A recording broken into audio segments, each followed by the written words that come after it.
हाँ जी, राम राम, नमस्कार, राधे राधे। कैसे हो आप सभी? तरनी एजुकेशन में आप सभी का स्वागत, अभिनंदन। मैं विनोद धाकड़। देखो, अपने जो वर्ण विचार चल रहा था ना, वो तो कंप्लीट हो गया है। अब आज से हम नए टॉपिक की शुरुआत करने जा रहे हैं और आप भी अपने हेडिंग वगैरह लगा लेना। नया जो टॉपिक रहेगा वो रहेगा अपना संधि। नया टॉपिक रहेगा अपना संधि। देखो, संधि के टुकड़ा करेंगे तो इससे दो शब्द निकलेगा। प्रथम शब्द निकलेगा सम और दूसरा निकलेगा दी। ठीक है, यही लिख लेता हूँ मैं, सम प्लस में दी। देखो, सम प्लस में दी। सम का अर्थ क्या होता है और दी का अर्थ क्या होता है? ठीक है, देखो, दी का अर्थ धारण करना होता है। दी का अर्थ धारण करना है। धारण करने से तात्पर्य, सम का मतलब होता है समान रूप। समान रूप। देखो, रूप हमेशा बड़ा आता है और रुपया हमेशा छोटा आता है। ये बात ध्यान रख लेना शब्द शुद्धि के अंदर। ऐसे आ जाए ना रुपया, तो ये गलत है। रुपया छोटा होता है और रूप बड़ा होता है। ठीक है, साथ साथ में हम शब्द शुद्धि को भी कवर करते जा रहे हैं। इससे क्या है कि जब हम पढ़ेंगे तो एक साथ हमारी दिक्कत नहीं होगी। ठीक है, ये लिख लेना आप। सम का मतलब समान रूप होता है, दी का मतलब धारण होता है। देखो, अब हम संधि क्या है परिभाषा लिख लेते हैं। संधि की परिभाषा लिख लेते हैं। देखो, संधि की हम दो परिभाषा लिखेंगे। एक तो जो अपन जन्मजात, जो अपने गांव में जो सरकारी स्कूल वाले मास्टर होते हैं वो बताते हैं ना, वो लिखते हैं। देखो, दो वर्णों का परस्पर मेल, दो वर्णों का परस्पर मेल संधि कहलाता है। संधि कहलाता है। ठीक है, इसी को मैं आगे जोड़कर अब जो कंपटीशन लेवल में चलती है ना कि वाक्य में संधि का अर्थ क्या होता है वो पढ़ेंगे। अर्थात इसको पढ़ने के लिए मैं एक चार्ट बना दूं आपके सामने जो अच्छा रहेगा। देखो, ये वाला मैं बना देता हूं मैं। इसको आप एक संधि की औषधि समझ लेना है इसको बस। ठीक है, इसका मतलब ये होता है कि प्रथम जो शब्द है, यानी कि ये जो शब्द है, इसका अंतिम वर्ण। दूसरी परिभाषा यही है, चार शब्दों में डायग्राम के अंदर अंतिम वर्ण। और जो आपको दूसरा डायग्राम दिख रहा है ना, इसको बोलता है अपन दूसरा शब्द। दूसरे शब्द का प्रथम वर्ण। प्रथम वर्ण। देखो, परिभाषा ये है कि प्रथम शब्द का अंतिम वर्ण व दूसरे शब्द का प्रथम वर्ण मिलकर जो उच्चारण और लेखन में परिवर्तन या विकार ला देते हैं उसे हम संधि कहते हैं। तो मैं एक बार यहाँ परिभाषा लिख रहा हूँ उसकी। देखो, यही परिभाषा लिख रहा हूँ मैं इधर। ठीक है, ये इसकी परिभाषा लिख रहा हूँ। देखो, प्रथम शब्द का अंतिम वर्ण व दूसरे शब्द का प्रथम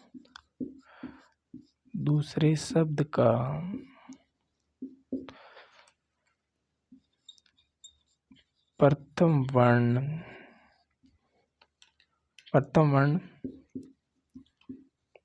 मिलकर जो किसमें परिवर्तन लाते हैं, उच्चारण या लेखन में, उच्चारण या लेखन में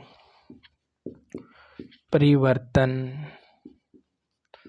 या विकार ला देते हैं, विकार ला देते हैं। ठीक है, उसे हम संधि कहते हैं। कोई दिक्कत नहीं, ये परिभाषा होगी। देखो, प्रथम शब्द का अंतिम वर्ण दूसरे शब्द का प्रथम वर्ण मिलकर जो विकार या परिवर्तन लाते हैं उसे हम संधि कहते हैं। संधि को हम तीन प्रकार से पढ़ते हैं, यही लिख देता हूं मैं। स्वर संधि। ठीक है, स्वर संधि। स्वर संधि के बाद में लिख देता हूं व्यंजन संधि। ठीक है, व्यंजन संधि। स्वर संधि बाद व्यंजन संधि। व्यंजन संधि के बाद में हम पढ़ेंगे विसर्ग संधि। ठीक है, विसर्ग संधि। ठीक है, देखो स्वर संधि होगी, व्यंजन संधि, विसर्ग संधि। संधि की परिभाषा लिख दी, संधि का शाब्दिक अर्थ लिख दिया था, प्रथम शब्द का ये परिभाषा, ये आप इसमें मोस्ट चीज यही याद रखनी है। प्रथम शब्द का अंतिम वर्ण, दूसरे शब्द का प्रथम वर्ण मिलकर जो उच्चारण और लेखन में जो परिवर्तन और विकार लाते हैं वही संधि कहते हैं। और संधि के जो अपन संधि हम 3 प्रकार से पढ़ेंगे, ये लिख ही लिया है। इसके बाद देखो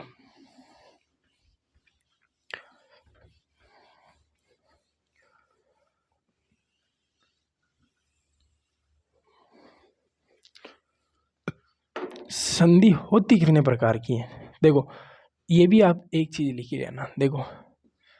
देखो स्वर के बाद में स्वर संधि है तो स्वर के बाद में स्वर ही आएगा। ठीक है, अगर व्यंजन संधि है तो देखो व्यंजन के बाद में स्वर आ जाएगा, तो भी जो परिवर्तन और विकार होगा वो व्यंजन संधि में ही होगा। यदि व्यंजन के बाद में व्यंजन संधि ही आ जाए, व्यंजन के बाद में व्यंजन संधि ही आ जाए, व्यंजन संधि आ जाए तो परिवर्तन विकार व्यंजन संधि में होगा। यदि पहले स्वर आ जाए और बाद में व्यंजन आ जाए तो भी परिवर्तन जो विकार होगा वो व्यंजन संधि में होगा। अगर तीसरी जो पढ़ रहे होंगे हम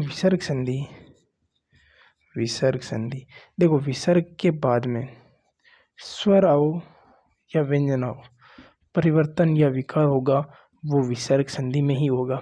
ठीक है, इसके बाद में हम पढ़ते हैं कि जो संधि होती है वो होते कितने प्रकार से हैं, यानी कि संधि क्या क्या प्रकार से हो सकती है। देखो संधि 4 प्रकार से होगी। एक तो होगा आदेश, जो आज की दुनिया में हर कोई देने में माहिर है। आदेश के बाद में आगम। ठीक है, आदेश के बाद में आगम। आगम के बाद में क्या है कि 4 प्रकार से होगी। 1, 2, आदेश के बाद में आपके कोई चीज़ है या कोई शब्द है, उसके अंदर कुछ वर्ण लुप्त हो जाएंगे तो लोप चिन्ह हो जाएगा। चौथी चीज़ आपके आएगी प्रकृति भाव, यानी कि जो चीज़ जैसी है वैसी की वैसी रहेगी। तो देखो सबसे पहले हम पढ़ लेते हैं आदेश के आधार पर। आदेश के आधार पर मैं आपको एक बार इसको मिठाई देते हैं ना, चारों चीज़ों को एक साथ ही पढ़ लेते हैं।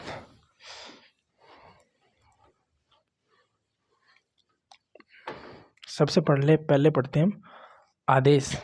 संधि 4 प्रकार से होती हैं, उनमें से पहला प्रकार अपना है आदेश। संधि के भेद नहीं पढ़ा रहा हूँ मैं, संधि के होती किस किस प्रकार से वो पढ़ा रहा हूँ। देखो आदेश का अर्थ होगा कि नया शब्द आ जाएगा, जैसे कि मैंने यहाँ लिखा जगत प्लस में ईश, दूसरा शब्द लिखा मैंने जगत प्लस में माता, और तीसरा जैसे मैंने लिख दिया सत प्लस में नारी। ठीक है, ये इनका होगा ना आदेश। कैसे होगा, त और स मिलकर एक नया क्या होगा आदेश होगा। तो क्या होगा जगदीश। जगदीश एक हो जाएगा आपके जगन माता। जगन माता जगत की जो माता, सत नारी यानी अच्छी है जो नारी, सन नारी। ठीक है, आदेश के आधार पर हो गया। दूसरा पढ़ लेते हैं हम आगम के आधार पर। दूसरा पढ़ रहे हैं हम आगम के आधार पर। देखो आगम किसका हो रहा है, जैसे मैंने यहाँ लिख दिया विच्छेद, वी प्लस में छेद। ठीक है, जैसे मैंने लिख दिया यहाँ तरु प्लस में छाया। एक लिख दिया मैंने जैसे मात्र प्लस में छाया।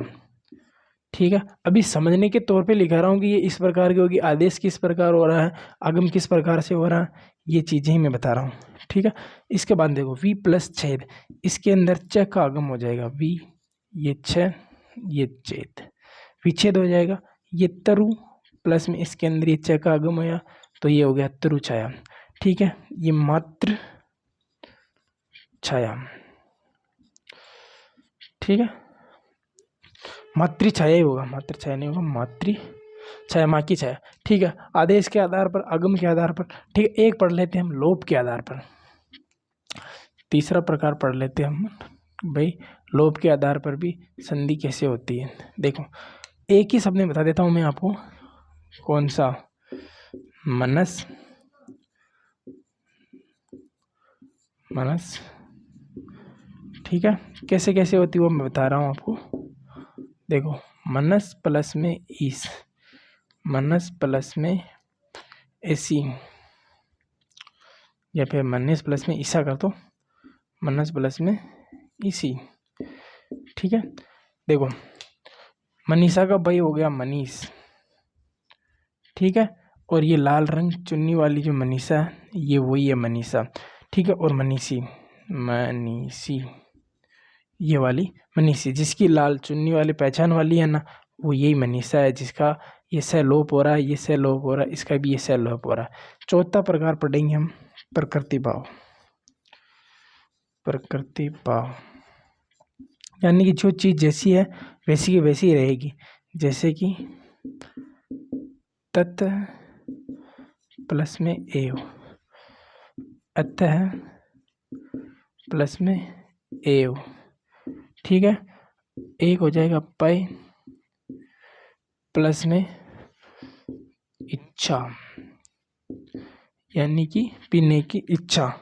तो इसका ना प्रकृति भाव, जो चीज जैसी की है वैसी की वैसी ही रहेगी। जैसे तत् प्लस में एव, अथ प्लस में एव, पय प्लस में इच्छा, पय प्लस में इच्छा, ठीक है।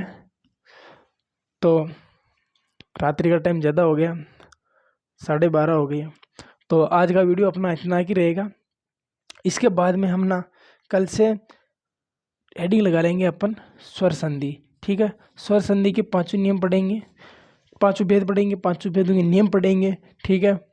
तो ये आप अपने जो नोटबुक वगैरह है उसके अंदर आप ऐड कर लेना, संधि की परिभाषा लिख लेना, संधि कितने प्रकार से होती है ये लिख लेना। कल से हम विद्युत रूप से स्वर संधि पढ़ेंगे, ठीक है। तो एक बार आप चैनल को लाइक करना और कम से कम 5 लोगों को इसको भेजो यार, जिससे अपना चैनल ज़्यादा से ज़्यादा ग्रोथ करे। जय हिंद, जय भारत।